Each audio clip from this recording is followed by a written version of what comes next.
Un ex-détenu de Guantanamo contre la propagande djihadiste. Mourad Benchelali, âgé de 33 ans, est parti à l'âge de 19 ans en Afghanistan.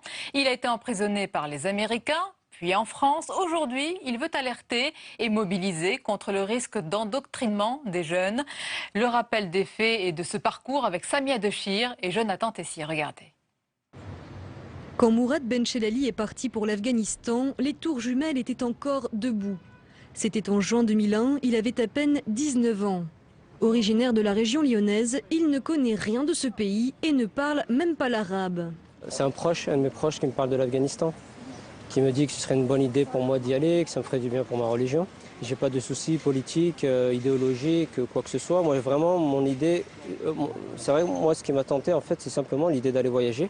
Alors évidemment, ça paraît un peu étonnant ou naïf, mais c'est vraiment l'état dans lequel j'étais à l'époque. La réalité n'a rien à voir avec ce qu'il imaginait, alors il tente de rentrer chez lui mais se fait capturer avant d'être envoyé à Guantanamo. Après 30 mois dans cette prison du non-droit, c'est en France qu'il sera incarcéré à son retour pendant 18 mois. Tout a été construit de manière à ce que je me radicalise. Guantanamo, les tortures, la prison française, les souffrances, le regard des autres quand je suis sorti. Mais ce qui m'a sauvé, je pense, c'est des amis qui m'ont tendu la main, qui m'ont aidé à me reconstruire, qui m'ont aidé psychologiquement, parce que j'en avais vraiment besoin de surmonter ce traumatisme, et je pense que c'est ça qui a fait toute la différence. Désormais, c'est lui qui veut aider ceux qui pourraient être tentés par le discours djihadiste.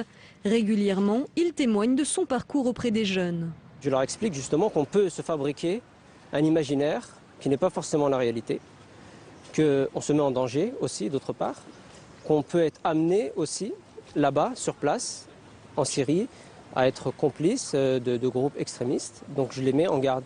C'est surtout ça l'essentiel de mon discours. Aujourd'hui, c'est devant les sénateurs de la commission d'enquête sur les réseaux djihadistes qu'il est venu témoigner. Son message, contre le tout répressif, il faut tendre la main à ces jeunes qui sont avant tout des victimes de la propagande.